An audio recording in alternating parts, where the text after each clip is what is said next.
The forbidden cell, the deep underground of Space Station K9, was cold and silent. Metal walls stretched for miles, broken only by heavy doors and flickering lights. Down here, no one spoke unless they had to. It was where the most dangerous prisoners in the galaxy were kept, and one cell, Cell 9, was more feared than all the others. Ethan Cole had worked on the station for 2 years. He had repaired broken airlocks, fixed power failures, even cleaned waste filters. But there was one order everyone repeated to him from the first day: never, under any reason, go near the last cell at the end of the hall. Never look inside, never open the hatch. They called the prisoner the Giantess. Some said she was from a dying world. Others whispered she had destroyed an entire fleet by herself. Commander Ray had warned Ethan many times. She's too dangerous to feed, too dangerous to talk to, too dangerous to even look at. But Ethan wasn't the kind of man who stopped thinking just because someone told him to. Sometimes, during his night shifts, he would pass near the hall to Cell 9. He would hear something soft, strange, almost like music. It was a voice, low and deep, singing in a language he didn't know. There was sadness in it, loneliness. It didn't sound like the voice of a monster. One night, after delivering tools to the storage bay, Ethan took the long way back. The hall was dim, lit only by a few blinking red lights. The air felt heavier.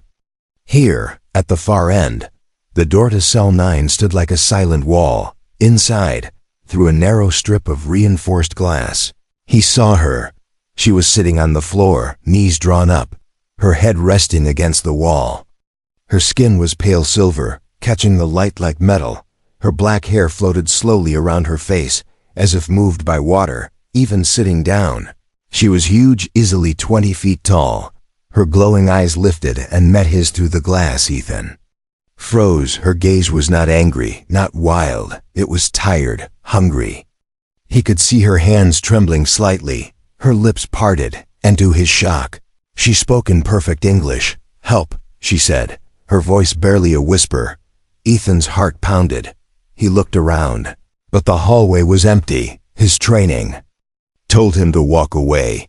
His orders told him to forget this. But something inside him couldn't. She didn't look like a murderer. She looked like someone who hadn't eaten in days.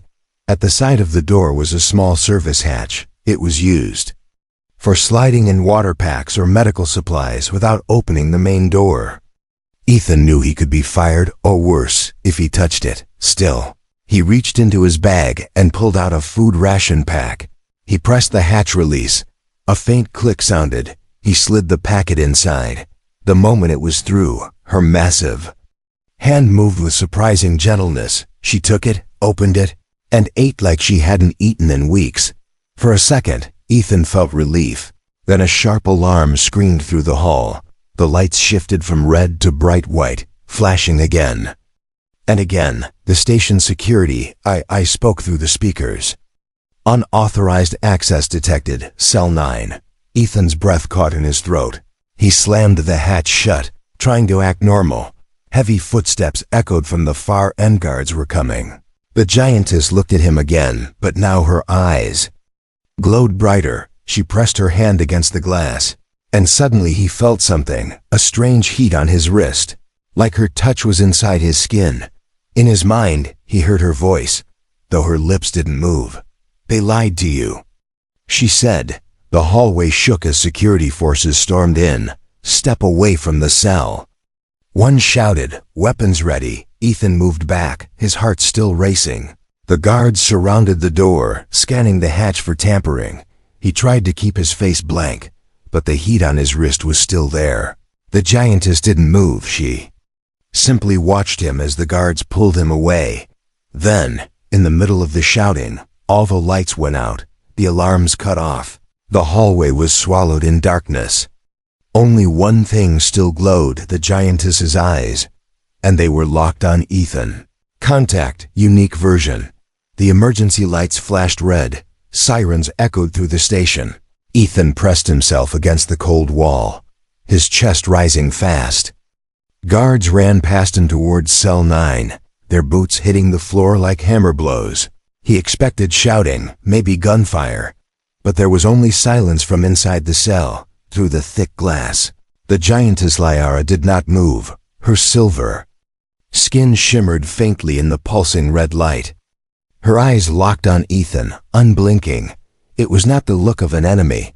It was the look of someone who knew a secret. The guards surrounded the cell, weapons raised. A voice from the command deck crackled over the speakers. Containment breach detected. Prepare for full lockdown. A hiss of steam filled the hall as blast shields began sliding down over the doors. Ethan felt the floor hum beneath his boots. The whole station was sealing itself. Then he heard it inside his head, not through his ears. Ethan, his breath caught. It was her voice, but calm, as if the alarms didn't exist. Do not be afraid, she said. His pulse quickened. He hadn't told her his name. In that moment, something else filled his mind aflash. Like a dream forced into his skull, a burning sky. Metal shapes like giant insects falling through clouds. Screams, Liara standing in the center of it, her hair lifting in the wind, then darkness. He stumbled back, pressing a hand to his head. The vision was gone, but the smell of smoke and metal lingered in his nose. The guards didn't notice. They were too busy sealing the last locks, Commander. Ray appeared at the far end of the hall, his voice cutting through the chaos. Get away from the glass, Cole. Ethan obeyed, but his eyes stayed on her. Her lips didn't move, but he still heard her. They fear me because they do not understand. The blast doors slammed shut between them. The sound ringing in his ears that night, Ethan sat alone. In the mess hall long after everyone else had gone. The station lights were dimmed. The hum of the engine soft and distant. He turned his wrist over. The faint warmth from earlier was still there. He could almost feel her presence on the other side of the station. Watching, waiting. And then, just as his eyes began to close, her voice came again, soft and sharp all at once. They lied to you. He sat up, heart pounding. What about? He whispered, but there was no answer, only the hum of the engines, and the feeling that she had just opened a door inside his mind. Secrets in the dark, unique version. Ethan didn't sleep well anymore. Every time he closed his eyes, he saw her. The giantess standing on a black plane under a red sky. Her eyes glowing like moons. Her lips moving in slow words he could not understand. When he woke, the mark on his wrist burned faintly. It wasn't a scar, but a pattern. 3 curved lines and a single dot. Glowing faint blue under his skin. No one else seemed to notice it, not even the med scanner. It was like it existed only for him. He tried to avoid the hallway to cell 9, but the singing always found him, even through layers of metal and noise. It called to him in soft waves, and sometimes he thought he could hear words in it, like his own language, but far away, as if spoken through water. One night, Liara's voice came into his mind again. You feed me, I feed you, she said. Ethan sat up in bed, looking around the dark room. What do you mean? He whispered. There was no answer, only a faint hum in his head. And the smell of something burning. He followed it. The station corridors were almost empty at this hour. When he reached the power maintenance level, a dim blue light flickered. At the far corner, he found a panel open, wires split and smoking. And there, drawn in dust on the wall, was the same pattern on his wrist. The voice came again, sharper this time. They hide the truth from you. They hide them from you. He froze. Them? He asked aloud, but a sudden hiss of air made him turn. In the shadows near the wall, 2 security drones hung silently, watching him. Then, without a sound, they floated away. The next day, Commander Ray called him in. You're moving to Section 4, Ray said. That's far from certain areas of the station. Ethan knew what he meant. Far from her. That night, he lay awake, staring at the ceiling. Then the hum returned. Not in his ears, inside his head. I can guide you, she whispered, and suddenly, he saw like a memory that wasn't his secret tunnels inside the station walls. Narrow, dusty, unlit. Paths that bypassed security checkpoints. Paths that led to her. Against every order, Ethan followed them, the crawl spaces twisted like veins, some so tight he had to squeeze through sideways. Dust clung to his hands and face. He moved for what felt like hours. Finally, a faint glow appeared ahead. He crawled out into a dark chamber. It wasn't on any map he'd seen. And in the center stood her cell, but different. One side was open. The heavy door tilted off its hinges. A single chain lay snapped on the floor. Liara stood inside, tall and silent. Her eyes fixed on him, and she was smiling. *contact unique version. The emergency lights flashed red. Sirens echoed through the station. Ethan pressed himself against the cold wall, his chest rising fast. Guards ran past him towards cell 9, their boots hitting the floor like hammer blows. He expected shouting, maybe gunfire. But there was only silence from inside the cell. Through the thick glass, the giantess Liara did not move. Her silver skin shimmered faintly in the pulsing red light. Her eyes locked on Ethan, unblinking. It was not the look of an enemy. It was the look of someone who knew a secret. The guards surrounded the cell, weapons raised. A voice from the command deck crackled over the speakers. "Containment breach detected. Prepare for full lockdown." A hiss of steam filled the hall as blast shields began sliding down over the doors. Ethan felt the floor hum beneath his boots. The whole station was sealing itself. Then he heard it inside his head, not through his ears. "Ethan," his breath caught. It was her voice, but calm, as if the alarms didn't exist. "Do not be afraid," she said. His pulse quickened. He hadn't told her his name. In that moment, something else filled his mind aflash. Like a dream forced into his skull, a burning sky, metal shapes like giant insects falling through clouds. Screams, Liara standing in the center of it, her hair lifting in the wind. Then darkness. He stumbled back, pressing a hand to his head. The vision was gone, but the smell of smoke and metal lingered in his nose. The guards didn't notice. They were too busy sealing the last locks, Commander. Ray appeared at the far end of the hall, his voice cutting through the chaos. "Get away from the glass, Cole." Ethan obeyed, but his eyes stayed on her. Her lips didn't move, but he still heard her. "They fear me because they do not understand."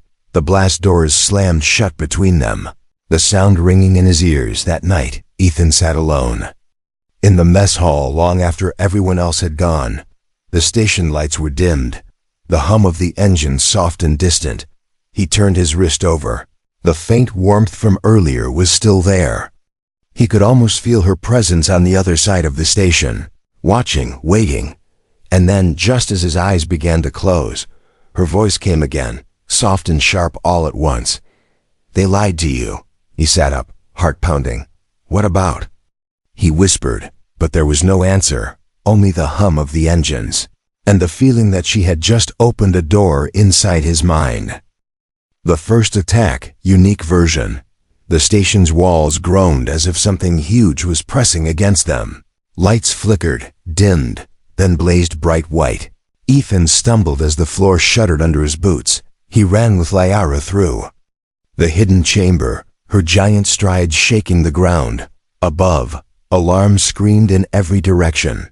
They reached a narrow service lift. Liara had to crouch low, her massive frame barely fitting. When the lift doors slid open, Ethan's breath caught.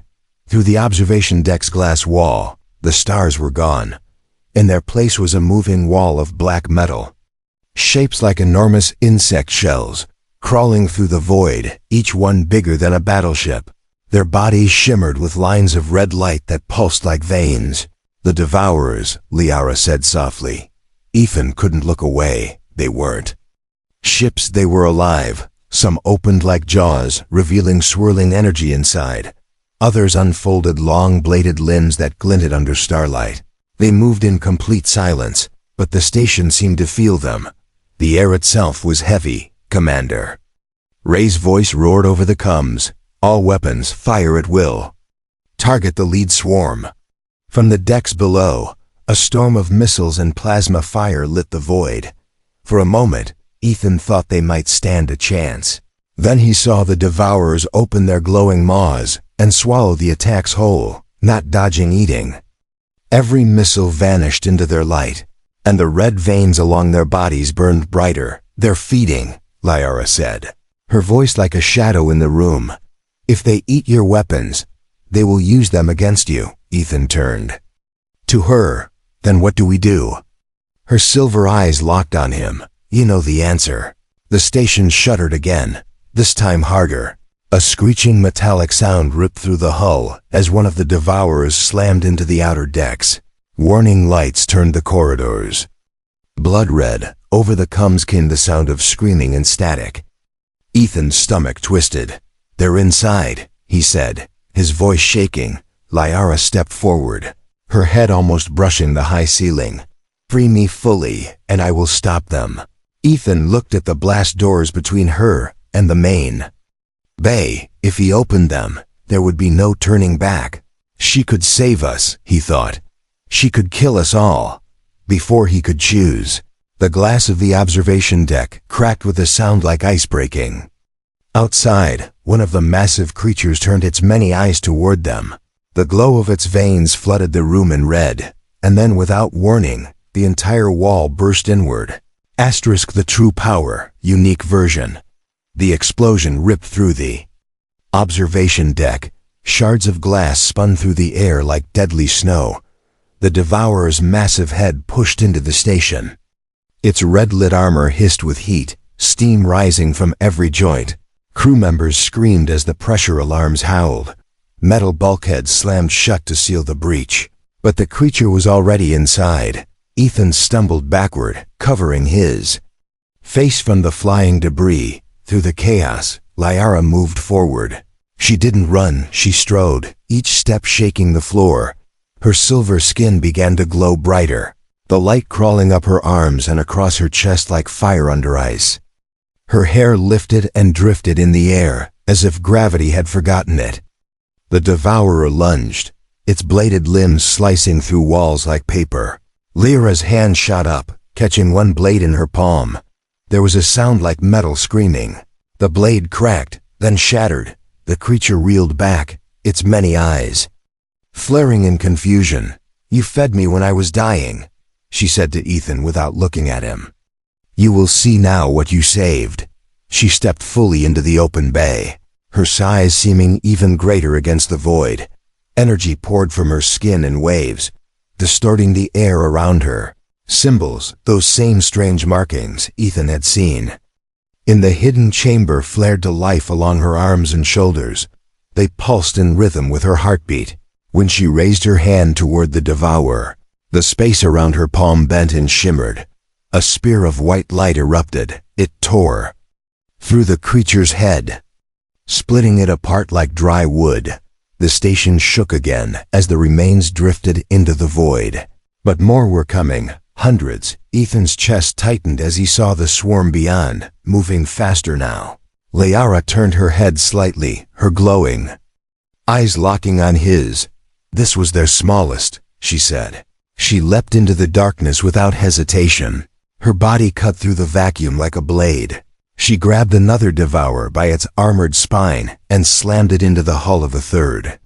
The impact lit the stars with a brief, blinding flash.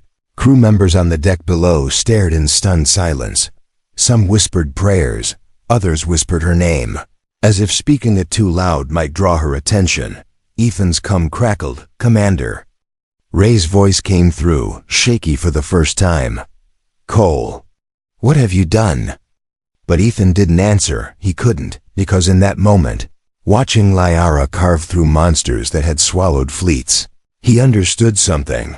She wasn't just a weapon. She was something far older, far hungrier, and now she was free. Liara landed back on the observation deck with a force that buckled the floor.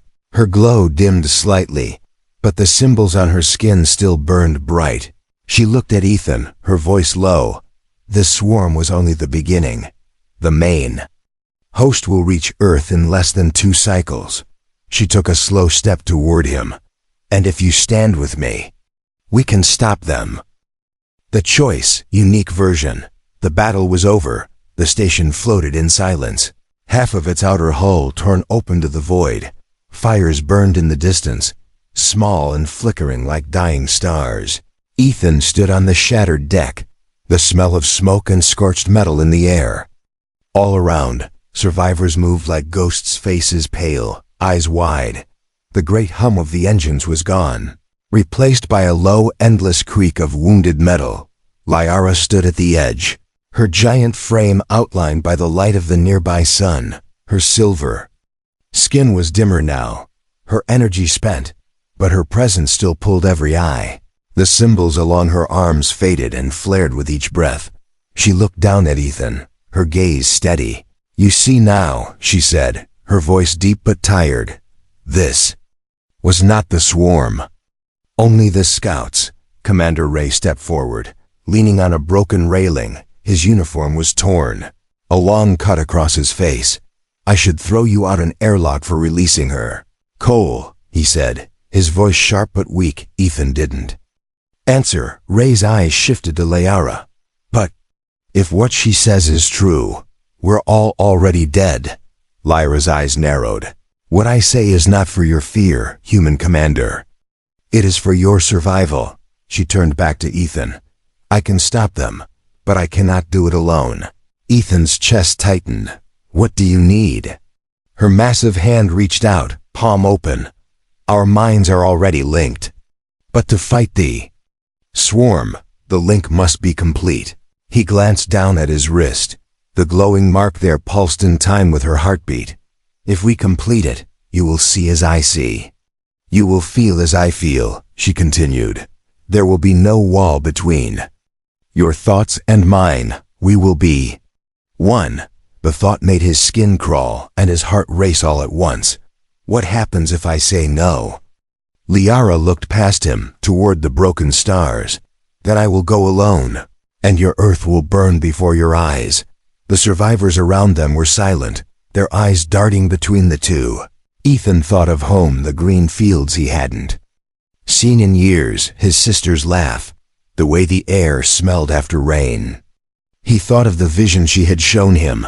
Skies burning, oceans boiling, cities falling into shadow. If she was lying, he might be handing the galaxy to a predator. If she was telling the truth, saying no was the same as surrendering Earth. He stepped forward, the deck groaning under Lyra's weight as she lowered her hand closer. The heat from her skin rolled over him like standing near a furnace. Her voice softened. "When you fed me, you made a choice," she said. "Now make it again." Ethan took a deep breath. Then he placed his hand into hers. The moment their skin touched, the world around him vanished. He was standing in a sea of stars, connected to something vast and endless. Her voice was no longer in his ears, it was inside him. "We are one." When his vision returned, the survivors were staring. The mark on his wrist now burned like fire, spreading lines of light up his arm. Liara turned toward the void, her eyes blazing again. "Then let us end this," she said.